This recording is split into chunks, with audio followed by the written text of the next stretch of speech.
Welcome back. Zulfikar साहब के मसले के बारे में हम बात कर रहे थे। जुल्फ़िकार साहब, आपने एंटीबायोटिक्स जो ली हैं तो वो तो ज़ाहिर है कि उस वक्त ज़रूरत थी, जो आपको लेना ही था, लेकिन इस वक्त जो है वो अगर आप 2 हफ़्ते का कोई कोर्स कर लें जिसमें कि एंटासिड्स या एसिडिटी के अगेंस्ट जो दवाएं दी जाती हैं उसमें बहुत सारी ओवर द काउंटर आप जाएंगे तो वैसे भी अवेलेबल होती हैं, लेकिन अगर एक दफ़ा डॉक्टर से किसी भी अपने फैमिली फिजिशियन को दिखा के उनसे दवाओं का एक प्रिस्क्रिप्शन ले लें, एक दवाई अगर आप ले लेंगे 2 हफ़्ते तक, तो आई एम श्योर कि आपका ये मसला बेहतर हो जाएगा। और वही जो जनरल लाइफस्टाइल के रूल्स हैं उसका ख्याल रखें कि टाइम पर खाना, छोटे मील्स खाना और 4 घंटे 5 घंटे 6 घंटे पे कुछ ना कुछ खा लेना, बहुत देर भूखे ना रहना, इन चीज़ों का ख्याल रखें। और भी हम इन कुछ उसूलों के बारे में बात करेंगे, लेकिन इस वक्त हमारे साथ एक कॉलर है। अस्सलाम वालेकुम। अस्सलाम वालेकुम, कौन है हमारे साथ? जी मैं शहर बात कर रही हूँ। प्लीज़ थोड़ा सा ज़ोर से बात करेंगे आप। जी मैं शहर बात कर रही हूँ। सहर, ओके सहर, बताइए क्या कहना चाहते हैं? जी मैंने आपसे पूछना था कि मैं कुछ 1 महीना पहले मुझे सर्वाइकल पेन की पेन हुई थी। ओके, यानी नेक पेन हुआ था आपको? नेक पेन बता रहे हो आप, राइट? जी, ठीक, बिल्कुल जी। हाँ जी। तो दवाई मैंने अभी ना 1.5 हफ्ता हुआ है लेते हुए ना। ओके, तो मैंने से आपसे ये पूछना था कि जो एक्सरे आए हैं उसमें ना मेरी बोन शो हुई है कि यहाँ पे एक्स्ट्रा बोन है। अच्छा, ठीक है ठीक है ठीक है। तो अब डॉक्टर मुझे असल में सही पता नहीं चल रहा कि डॉक्टर कह रहे हैं कि 6 महीने तक हम लोग दवाइयों से ठीक करते हैं, उसके बाद सर्जरी का कोई सर्जरी होती है। ठीक है। तो मैंने सिर्फ ये पूछना था आपसे कि मैं दवाई खाती हूँ तो मैं ठीक हो जाती हूँ, लेकिन खिंचाव सा फील होता रहता है, हर वक्त फील होता रहता है। सही है। तो और लेकिन ये है कि दवाई लेती तो ठीक हो जाती, दवाई छोड़ती हूँ तो फिर वो सिचुएशन, दर्द बाजू में भी होती है दर्द। और अच्छा, सहर नाम बताया था आपने अपना? जी, सहर, क्या आपने कभी सिंपल पेन किलर्स ट्राई किए, जैसे कि पैनाडोल, कैलपॉल की मैं बात कर रही थी, इनमें से कोई आपने ट्राई की है दवाएं? जी पैनाडोल एक बार मेरी कमर में दर्द जैसे होती है, सर में दर्द होती है तो मैं लेती हूँ तो उससे ठीक हो जाती हूँ। हो जाता है ना? ठीक है सहर, आप मेरे साथ ही रहिएगा। आप हमें क्या रेडियो पे सुन रहे हैं या देख रहे हैं? नहीं, मैं टीवी पे आपको सुन रही हूँ, और आप प्लीज मुझे डिटेल से बताइएगा कि कितनी देर दवाइयाँ लेनी चाहिए और कौन से डॉक्टर के पास जाना चाहिए, और फिजियोथेरेपी इसके लिए ज़रूरी होती है, उससे पेशेंट ठीक हो जाता है। क्योंकि मैं बहुत पिछले महीने में बहुत स्ट्रेस में भी रही हूँ, तो स्ट्रेस की वजह से ये मुझे नहीं हो रहा कहीं, या बोन की वजह से है ये। बिल्कुल सही। ठीक है, सहर के सवाल का जवाब देते हैं। सहर देखें, ये जो नेक पेन होता है, बैक पेन होता है, कभी लोअर बैक में भी होता है, कभी कमर में होता है, तो ये अलग अलग तरीके के पेन्स होते हैं। और सर्वाइकल पेन भी एक बहुत कॉमन पेन है। इसमें जो है वो अगर तो नर्व्स दब रही हैं, आपको पता है कि पीछे जो आपकी रीढ़ की हड्डी होती है वहीं से नर्व्स कुछ बाहर निकल रही होती हैं, और अगर कुछ ऐसा प्रॉब्लम है जैसे आप कह रहे हो एक्स्ट्रा हड्डी है, या 2 मोहरों के बीच में एक डिस्क होती है, एक प्लेट होती है, अगर वो अपनी जगह से हट जाए तब भी ये जो है वो दर्द बहुत सीवियर होता है और वो नर्व्स दबती हैं।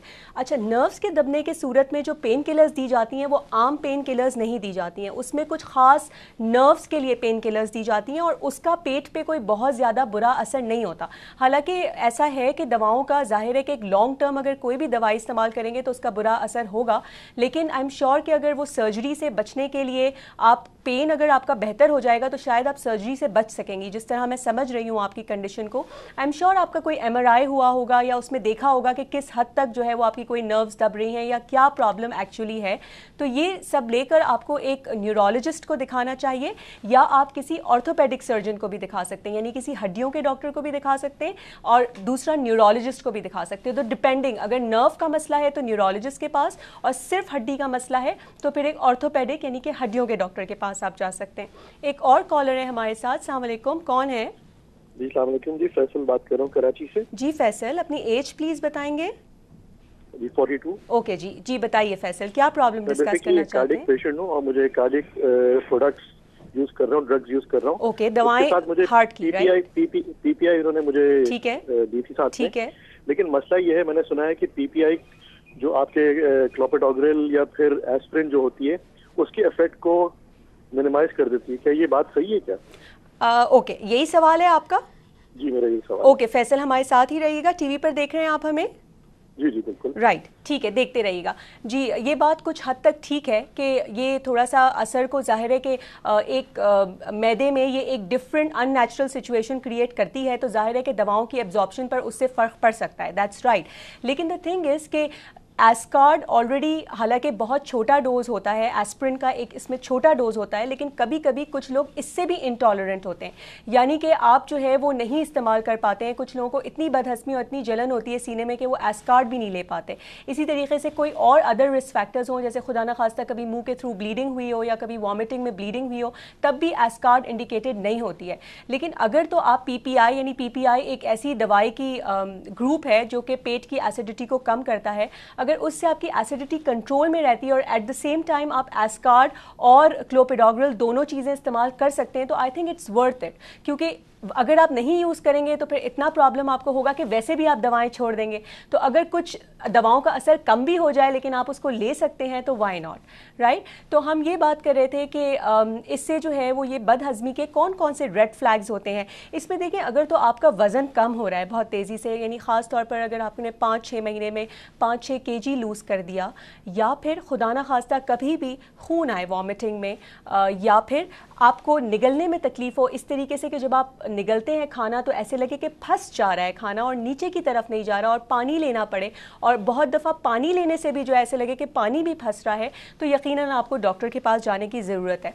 इसके अलावा स्टूल में यानी पखाने में अगर खून आए, या फिर काले रंग का पखाना आए। देखिए, काले रंग का पखाना जो है ना, वो अगर बालों जैसा काला हो, इतना काला हो, या फिर जो है वो आपने आयरन सप्लीमेंट कोई ना इस्तेमाल किया हो और फिर भी काला पखाना है, क्योंकि आमतौर पर बहुत सारे लोग आयरन सप्लीमेंट्स यूज़ कर रहे होते हैं खून बढ़ाने के लिए, खून की कमी के लिए, तो उससे भी ये प्रॉब्लम होता है। लेकिन दैट्स नॉर्मल, ठीक है ना, उसके लिए कुछ करने की ज़रूरत नहीं है। लेकिन अगर अदर कोई कॉज नहीं है और फिर भी आ रहा है, तो यकीनन डॉक्टर के पास जाकर जो है वो मुआयना कराने की ज़रूरत पड़ सकती है।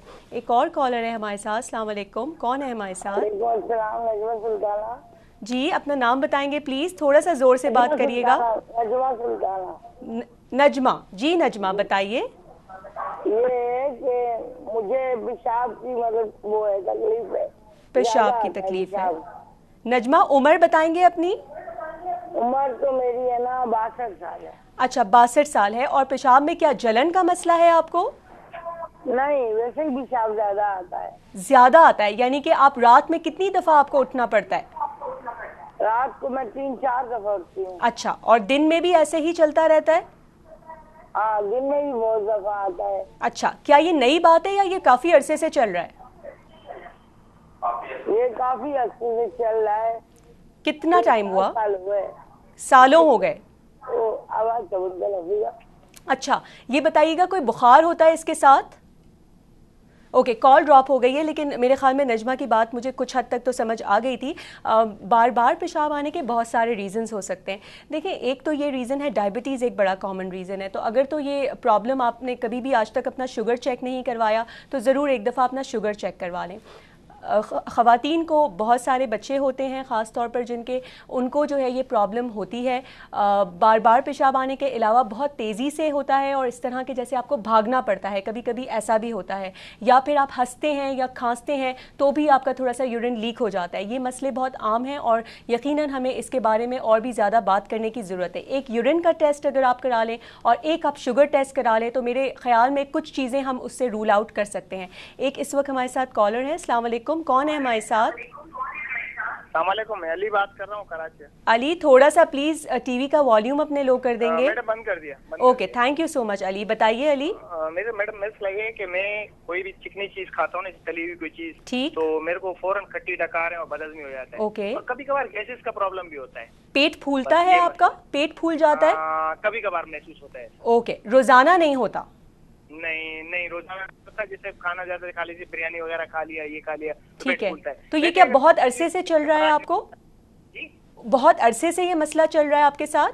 काफी अरसे से। मैंने पहले आगा खान में दिखाया था तो उन्होंने कहा कि आपके टेस्ट वगैरह सभी हैं, अब आपका एक एंडोस्कोपी टेस्ट होगा, तो वो मैंने खौफ से नहीं करवाया था। ठीक है। उम्र कितनी है आपकी? मेरी 42। 42, ठीक है। आप हमें देख रहे हैं टीवी पे यकीनन, प्लीज़ अपना टीवी फिर से ऑन कर सकते हैं अगर आपने बंद कर दिया है तो, ठीक है। अली साहब जो है वो अगेन ये बहुत कॉमन मसला है, सालों से चीज़ें चल रही हैं। एंडोस्कोपी क्या होती है मैं आपको बताऊं, एक ट्यूब जो है वो मुंह के ज़रिए डालते हैं और मैदे में जाकर जो है वो एक कैमरे के ज़रिए देखा जाता है, और अगर कोई एबनॉर्मलिटी मिले, अगर कोई मसला नज़र आए तो वहाँ से बायोप्सी लेके और वो लैब में भिजवा दी जाती है। तो ये एंडोस्कोपी उन लोगों के लिए ज़्यादा ज़रूरी होती है कि या तो सारी चीज़ें ट्राई कर ली, सारी दवाएं ट्राई कर ली और चीज़ें वर्क नहीं कर रही, या फिर इस तरह का कोई रेड फ्लैग हो जिसके बारे में हम बात कर रहे थे कि वेट लॉस हो या पखाने में खून आ रहा हो या इस तरह की कोई चीज़ हो तो फिर। अच्छा, दूसरी बात यह है कि अगर 40 साल के बाद अगर आपको ऐसा कोई भी अलामत नई शुरू हुई है जो कि पहले से नहीं थी, अब अली साहब तो बता रहे थे कि काफ़ी साल से इनको मसला चल रहा है, लेकिन अगर ये नई बात हो तो फिर भी एंडोस्कोपी कराने की ज़रूरत पड़ सकती है। अली साहब, मेरी आपसे यही रिक्वेस्ट होगी कि आप एक तो जो है ना वॉक शुरू करें, थोड़ा सा टाइम हाफ एन आवर निकाल के वॉक किया करें, खाली पेट करें तो बेहतर है, लेकिन खाने के बाद भी कर लें तो कोई नुकसान नहीं होगा आपको। तो एक तो वॉक शुरू करें, खाने में जो मैं चीज़ें आपको उसूल बता रही थी कि बहुत देर भूखे ना रहें और एक साथ बहुत सारा खाना ना खाएं। सोते वक्त कोशिश किया करें कि अपने सर के नीचे 2 सॉफ्ट पिलोज, 2 सॉफ्ट तकिए रखें ताकि थोड़ा सा आपका हेड एंड, जो आपका सर का एंड है वो ज़रा सा ऊपर रहे ताकि एसिड जो है वो आपकी मुंह की तरफ ना आए। और वज़न अगर आपका ज़्यादा है तो वज़न कम करने की कोशिश करें। एक और कॉलर है हमारे साथ। अस्सलाम वालेकुम। अस्सलाम वालेकुम। वालेकुम अस्सलाम। कौन बोल रही हैं? जी, मैं मिसेज इदरीस बात कर रही हूँ, लाहौर। जी मिसेज इदरीस, बताइए। मेरा प्रॉब्लम ये है कि मैं जब खाना खाती हूँ ना, खाना खाने के बाद थोड़ी देर बाद मुझे वॉशरूम में जाना पड़ जाता है। ओके। मेरे पेट में अचानक दर्द होता है, ठीक और है। मुझे वॉशरूम में जाना पड़ जाता है। और मेरी 1 साल की बेटी है जिसको मैं फीड कराती हूँ। ठीक है। एज कितनी है आपकी? मेरी एज 29। ओके। ये प्रॉब्लम नया है या काफी अरसे से चल रहा है? नहीं, ये प्रॉब्लम मुझे काफी अरसे से है। अच्छा। और इसका असर मेरी बेटी पे ये है कि वो मैं बेटी को फीड कराती हूँ ना, तो उसकी पैदाइश से ही वो उसको ग्रीन कलर के मोशन आते हैं। और 1 साल की वो हो गई है और उसको अभी तक वो ग्रीन कलर के मोशन आते हैं। गर्मी सर्दी उसका यही असर है। उसका मुझे ये कहते हैं कि तुम्हारा उस पर असर है। अच्छा, क्या उसका वजन ठीक से बढ़ रहा है? नहीं, वो 1 साल की है लेकिन वो बिल्कुल लगती ही नहीं है कि वो 1 साल। कितना वजन है, कुछ आपको पता है कितना वजन है उसका? आई थिंक 8 kgs है।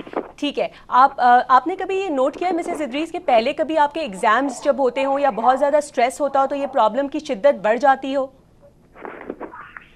I think. आपको लगता है रात में कभी उठना पड़ता है आपको? नींद में से उठती हैं कभी इस मसले के साथ? कैसे उठती हूँ? नींद में से उठ के आपको वॉशरूम में जाना पड़ता है? नहीं होता। ठीक है मिसेस इदरीस, आप प्लीज हमारे साथ ही रहिएगा। आप हमें टीवी पे देख रहे हैं? जी। ठीक है, मैं आपके सवाल का जवाब देती हूँ। मिसेस इदरीस, जो प्रॉब्लम की बात कर रही है, मेरे ख्याल में ये जो है वो IBS है, जिसको इरिटेबल बाउल सिंड्रोम कहते हैं। अगर मिसेस इदरीस आपके पास इंटरनेट है तो आप गूगल पर जाकर इस पर सर्च कर सकते हैं, इरिटेबल बाउल BOWEL सिंड्रोम। ठीक है। इसमें जो है वो आमतौर पे जिन लोगों की पर्सनालिटी थोड़ी सी स्ट्रेसफुल होती है, जो ज़्यादा स्ट्रेस लेते हैं, सेंसिटिव होते हैं, उनको ये मसला होता है। और उसमें यही होता है कि खाने के बाद या दिन में 3 दफ़ा 4 दफ़ा जो है वो आपको स्टूल पास करने की ज़रूरत पड़ती है और भागना पड़ता है वॉशरूम में। आमतौर पर रात में इसमें कोई मसला नहीं होता और इसमें छोटी मोटी चीज़ें जैसे इस्पगुल के इस्तेमाल से ये मसला बेहतर हो जाता है। कुछ दवाएँ इसके लिए मौजूद हैं जिसके लिए आप एक दफ़ा डॉक्टर के पास जाके अपना मुआयना करवा के और फिर वो दवाएँ इस्तेमाल कर सकते हैं। मेरे ख्याल में ये कोई ख़तरनाक मसला नहीं है एज़ फार एज़ कि आपका कोई वज़न लूज़ नहीं हो रहा। जहाँ तक बच्चे का सवाल है, बच्चे का वज़न बहुत कम है 1 साल के लिहाज से। अगर 7-8 kg है तो यकीनन उनको एक पीडियाट्रिशियन के पास जाने की ज़रूरत है और मुआयना कराने की ज़रूरत है कि क्यों उसको ये प्रॉब्लम हो रहा है। ग्रीन स्टूल कोई बड़ी बात नहीं है। स्टूल बच्चों के डिफरेंट कलर्स के होते हैं, उसमें कोई इतनी बड़ी चीज़ नहीं है। लेकिन अगर वज़न बढ़ नहीं रहा तो ये फिर एक प्रॉब्लमेटिक बात हो सकती है। एक और कॉलर है हमारे साथ, सुनते हैं। Okay, right. तो इस वक्त एक्चुअली प्रोग्राम का टाइम ख़त्म हो गया है तो इस वक्त हम मज़ीद कॉल्स नहीं ले सकते। प्लीज़ हमारे साथ अगले हफ्ते भी रहिएगा और कल भी हमारे एक स्पेशलिस्ट डॉक्टर आएंगे। प्लीज़ हमारे साथ ही रहिएगा। आप हमें ईमेल कर सकते हैं मसलों के साथ OPD@healthtv-tv.tv पर। अल्लाह हाफ़िज़।